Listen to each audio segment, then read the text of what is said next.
Good morning, UPBOptionMillionaires.com. On this Thursday, March 21st, 2019, less than an hour before the opening bell, futures are falling here after the Federal Reserve came out yesterday, talked about basically no rate hike for all of 2019. Here, you pull back for the S&P 500 ETF, the spiders. I talked about this, gosh, even back in January, how we had a nice momentum shift right at the lows in the start of 2016. Remember back in 2016, right at these lows, StockTwits, the sentiment was 24% bullish, 76% bearish. Sentiment was terribly negative. The market was ready to roll over. The bull market was done. And then we reversed course. We got that buy signal from the momentum that triggered really a massive rally up to record highs into 2018. Unabated until the start of 2018. At the end of January, we started to pull back. So the VIX rocket higher. The volatility products start to blow up. We had a really sharp pullback. And guess what? The bull market was over then. That was it. And all the bears that have been calling for a pullback since the lows of March 2009 were pounding their chests, and yet here we go again. Found our way up new all-time record highs into the start of October before we pulled back sharply again down to the lows that we saw Christmas Eve. And this was really finally the end of that bull market. It was over. Sentiment was terribly low. The market was not going to turn around. That was the top, and look what we had here. Another momentum buy signal. A trigger much like we saw at the start of 2016. We're seeing it here, start of 2019, as the market is off now to one of its best starts to a year that it's seen in quite a long time. We're starting to pull back here after the Fed yesterday, but we got up over that 280 level. And if you pull up a chart here for the SPY, you could possibly say, the bears will look at it and say, you know what, head and shoulders topping pattern here for the SPY. We have a high, and we could not break the high that we saw back in October recently. And once we fall through support, that is going to be the end of it. Clearly something to watch. But there was a great tweet from one of the more widely followed Twitter posters who just popped on the scene maybe 6 months ago, OddStats, talking about how Federal Reserve could come out and say the market's going to go up to 4,000 on the S&P 500, and the bears will still say, got to short it. The Federal Reserve is wrong here. And really that's what's been going on. I talked about this market and how everything that the Federal Reserve does that people talking about negatively, the bears especially take hold of it, like, oh, how the Federal Reserve is going to do this. They use it as a reason why this market's going to fall, but actually in turn, really, all of these negative reasons that they come up with are actually reasons why this market's going to continue to rally. So you saw it, the pullback that started in October. Sure, it was led by the Federal Reserve. Powell coming out talking a little bit more hawkish, and the market pulled back, and now the Federal Reserve has come out, instead of hiking interest rates, we could possibly see a rate hike, a rate cut, interest rate cut. We already saw that over with the ECB in their latest announcement that they're really looking possibly to increase their asset purchase programs. Remember, go back to the ECB actually buying junk bonds, going out and buying junk bonds. And what's next? In the next downturn, they'll be buying equities here for the Federal Reserve. So again, to me, looks like new all-time record highs coming for the bears. Have been calling for a pullback for this market since the lows of March 2009. We're going to crash. That's it. It's over. It is over. And it's funny, if you look recently when the VIX popped up a couple weeks ago when we had that jobs report come out, 20,000 jobs for the NFP, the bears were looking for a spike in the VIX. That was it. That was the top. And the market has really rallied pretty much up until yesterday's session when we pull back. So if you look here over the short term, the market's had a really nice move off its lows. The S&P 500 ETF had a nice buy trigger. If you go back, that goes down to 2016 on a 5-year term. We've only had 2 of those, 2016 and now just the start of 2019. So are we looking like at a trigger that we saw back in 2016 that's going to lead to significant highs for this market? I mean, look at 2016. We were down at 160. We got up to 290. So do the math there. That's a pretty significant rally. That's like 65, 70% rally, something like that for the SPY. Are we going to see a similar move? Also, if you look at the QQQ, not far from record highs, got up to that 180 level. And that's been acting as resistance. Again, you can look from a chart perspective for the QQQ. A similar type of head and shoulders pattern, except look at that. We're above the left shoulder.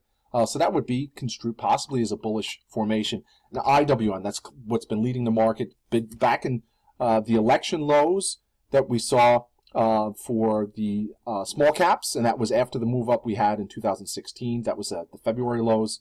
If you look at the election low that we had,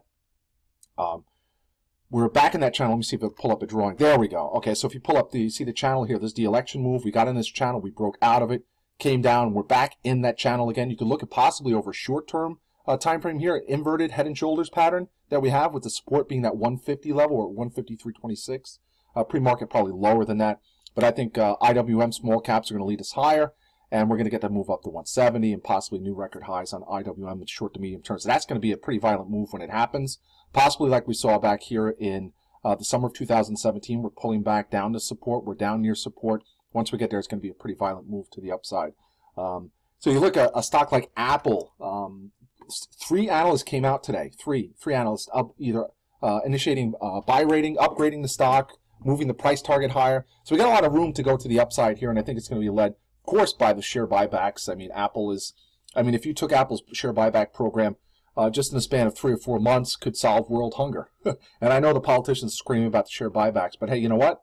These companies go out to the open market. They become public to sell stock.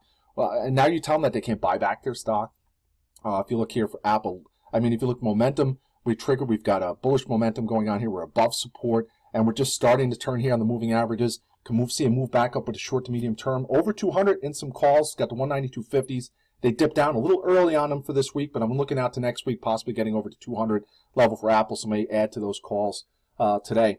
A couple other stocks to watch. PTE, we had a breakout of this wedge here that I pointed out, and we did break out, got back down to support here at multi-year lows for PTE. But if you look, SEC investigation has not stopped the analysts from being really bullish the last couple of days, especially after its earnings report.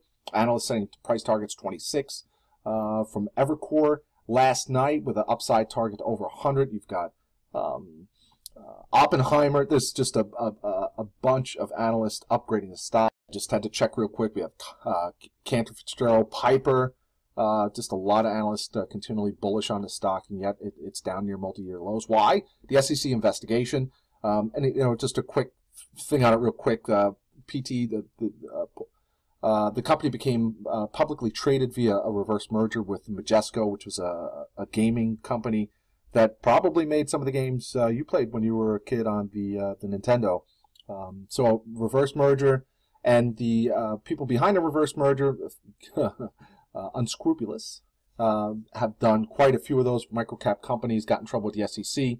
So I think from that perspective, obviously you could spin a very terribly negative story about polarity here, as the bears have through their research, basing their downside on the fact that they've reverse merged through this investors who are now in trouble with the SEC.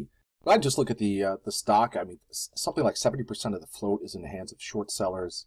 Certainly, when you look at a stock that's got such a small float, when you're borrowing shares, 70% of the float, and selling that into the market, smacking the bid, that's certainly going to depress the share price. So I think we could see a nice sharp rally here for PT.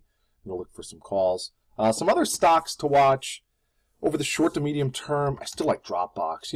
Great earnings report. Looked like it was going to break out this year. It just didn't happen after its earnings report actually fell. But it's pulled back. It's holding this 22 level. And I think if we can hold and base there, I think it's heading back over to 30s in the short term for DBX.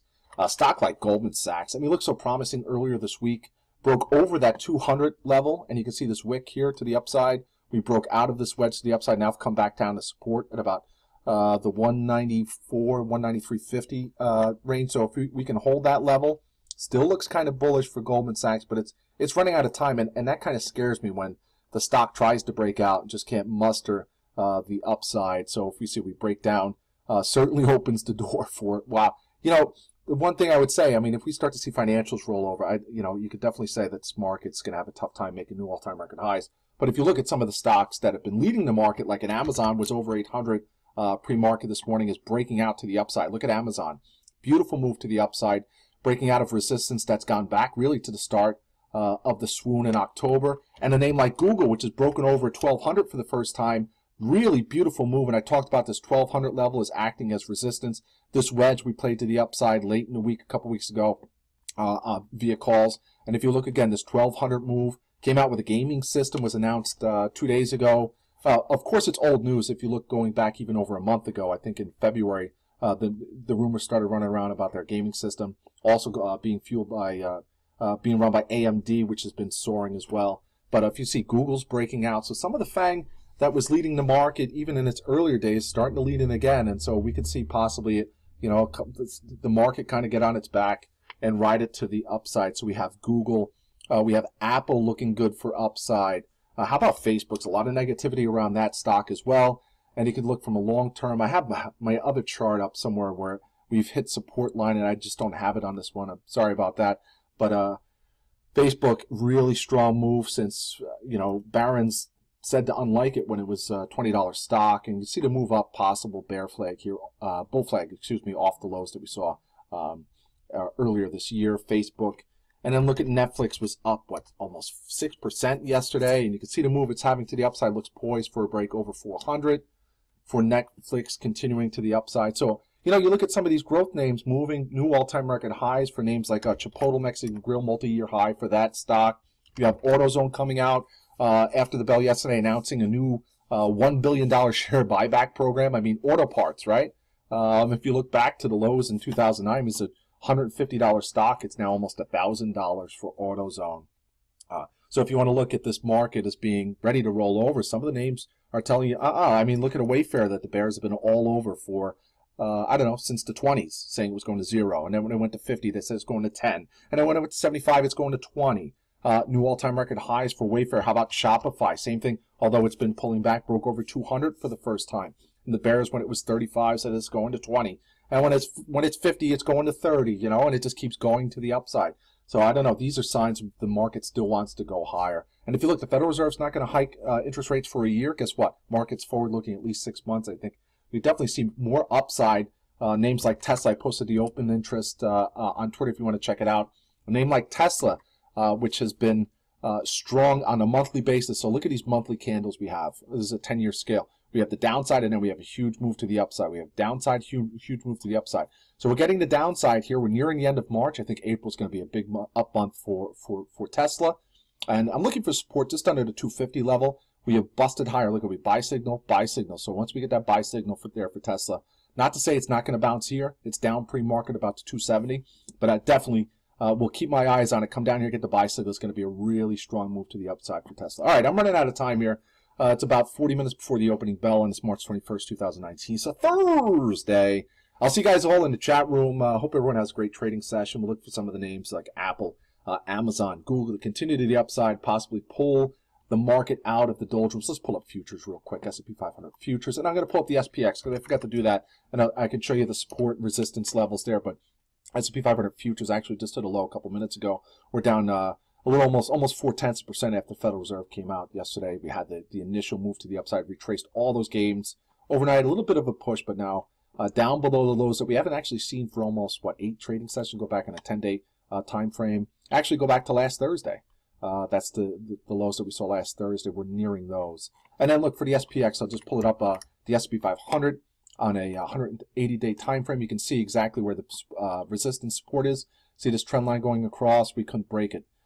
Actually, the failed test of it back heading the start of December actually led to the Christmas Eve lows, and now once we broke above it, it's actually excuse me. When your mind gets ahead of your mouth, sometimes you can't speak straight. So if you look, actually going back, we tried to break through it 2 weeks ago, could not. Saw a significant move to the downside. Now once we broke above it, look at us here. So look at us this morning, about 216, 217 for the SPX. If we can hold that, it certainly sets up a short-term move to the downside, but we'd love to see this support hold right out of the gate. We'd like to see some buying pressure to push us back up over the 2820 level for SPX. All right, UPBOptionMillionaires.com. I'll see you in the chat room. Everyone have a great trading day. Goodbye.